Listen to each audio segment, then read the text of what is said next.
नमस्कार किसान भाइयों, आप सभी को के एन मौर्य का नमस्कार। उम्मीद करता हूँ मेरे प्रिय किसान भाइयों आप स्वस्थ होंगे, मस्त होंगे और कृषि कार्यों में लगे होंगे। चूँकि गर्मी का दिन है और मई लास्ट चल रहा है, तो मैं जानता हूँ कि बहुत सारे किसान भाई अब धान की खेती की तैयारी करेंगे। तो आज आपके लिए लेके आया हूँ बासमती धान की खेती के बारे में अपने तरीके से पूर्ण रूप से जानकारी।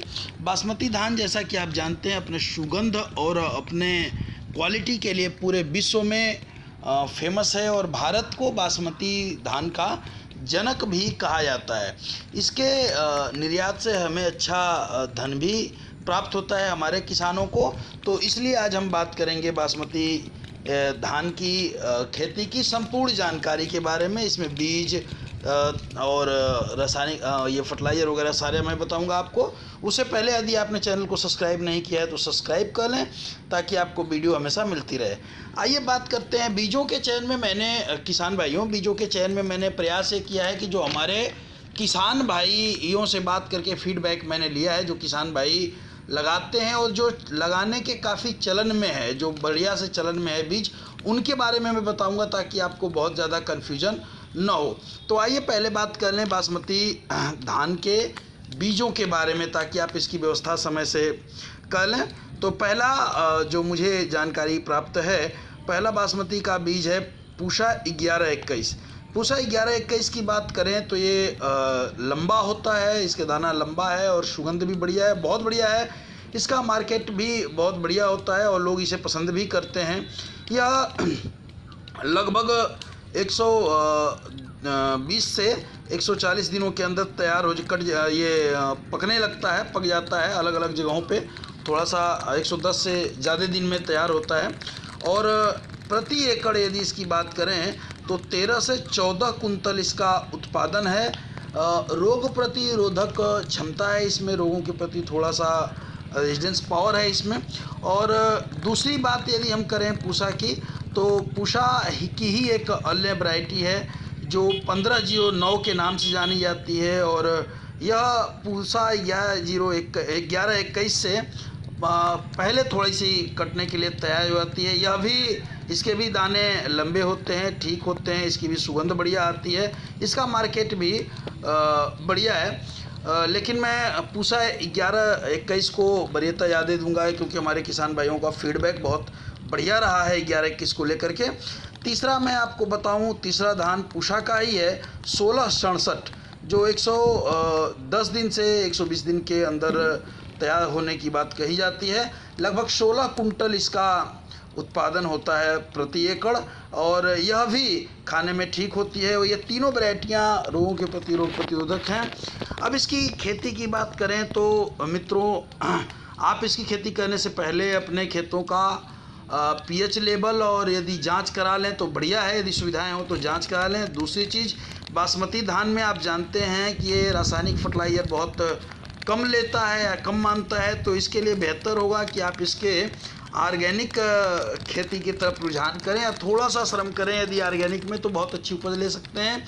खेत में रोपाई से 21 दिन पहले यदि आपके पास गोबर की सड़ी हुई अच्छी खाद हो, कंपोस्ट हो, या कंपोस्ट से आपको कोई दिक्कत हो तो सलरी बना लें। यूट्यूब पे मैंने सलरी बनाने के नियम दे रखे हैं, या इसका वीडियो के नीचे लिंक डाल दूंगा, उसका सलरी बना के अपने खेतों में डालें, बहुत बढ़िया रहेगा। यदि आपके खेत में, जिस खेत में आप धान की खेती कर रहे हैं, यदि फंगस की समस्या आती हो तो रोपने से पहले, धान को रोपने से पहले ज़मीन का ही फंगीसाइड से शोधन करें, नेचुरल फंगीसाइड का इस्तेमाल करें। कोई दिक्कत हो तो आप कमेंट बॉक्स में कमेंट कर सकते हैं, मैं बता दूंगा। और नहीं, यदि नेचुरल फंगीसाइड आपके पास अवेलेबल नहीं हो तो आप आक मदार अकौआ कहते हैं, इसके पत्तों को सुखा करके उसका चूर्ण बना करके प्रति एकड़ लगभग आधा किलो पाउडर का इस्तेमाल रोपने से पहले, बासमती को रोपने से पहले खेत में अंतिम जुताई के समय डाल सकते हैं।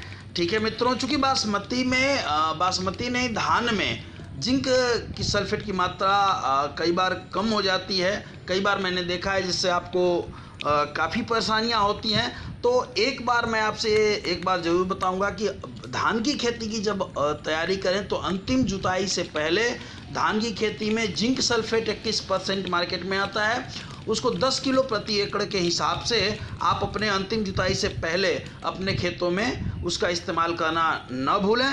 यूरिया का प्रयोग इसमें काफ़ी कम होता है। और नीम की खली आपके पास अवेलेबल हो, नीम के पत्ते अवेलेबल हों तो उसको भी आप अपने खेतों में उसका प्रयोग कर सकते हैं।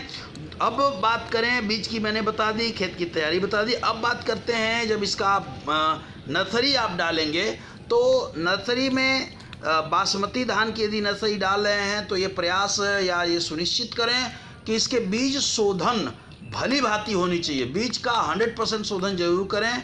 यदि आप मार्केट में भी बहुत अच्छी यदि आपको शोधन के वो मिल जाए तो उससे ले लीजिए, नहीं तो सीड ट्रीटमेंट का एक प्रोडक्ट आता है जो 100% ऑर्गेनिक है।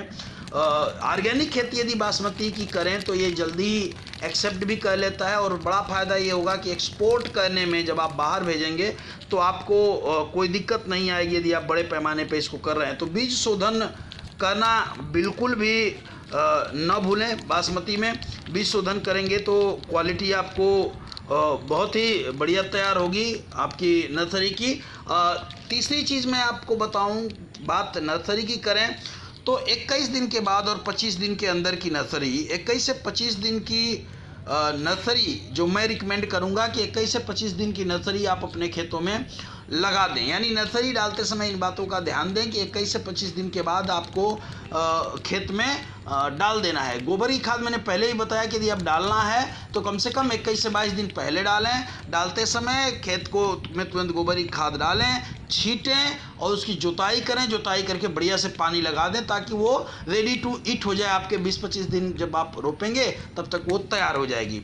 इसके बाद 21 से 25 दिन की नर्सरी हर हाल में आप अपने खेतों में लगा दें। और बासमती की यदि बात करूं, लगाने का सही समय की बात करूं तो देखिए, बासमती को यदि आप अच्छी क्वालिटी का बासमती पैदा करना चाहते हैं, दाने भी लंबे हों, लूम बढ़िया आए, सुगंध बढ़िया है, तो मैं ये आपसे कहूँगा कि आप निश्चित तौर से प्रयास ये करें कि किसी भी हाल में 10 जुलाई से पहले बासमती को न लगाएं।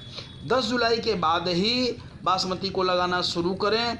आपको बासमती की अच्छी क्वालिटी और अच्छी क्वांटिटी प्राप्त होगी।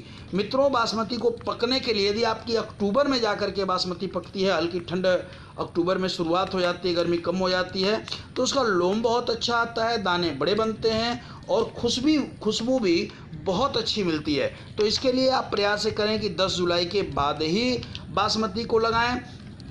इसके अलावा बासमती में आप जानते हैं कि थोड़ा सा रोग वगैरह ज़्यादा आता है, तो इसके लिए आप बासमती लगाने के बाद सुबह शाम इसकी निगरानी ज़रूर करें। और बासमती में या किसी भी खेती में, जैसा कि आप जानते हैं कि मैं किसी प्रकार के जहर को रिकमेंड नहीं करता, यहाँ भी मैं प्रयास करूँगा कि आप जहर न डालें। यदि आपको कोई दिक्कत हो तो अमावस्या और पूर्णिमा के एक दिन बाद नीम के तेल का स्प्रे अपने खेतों में करें। और कोई दिक्कत आपको आती है तो आप कमेंट बॉक्स में कमेंट कर सकते हैं। मैं आपको प्रयास करूंगा कि आपको इसके बारे में पूरी जानकारी दूं। ये जानकारी आपको कैसी लगी इसके बारे में ज़रूर बताइएगा। जय हिंद, जय भारत, जय जवान, जय किसान।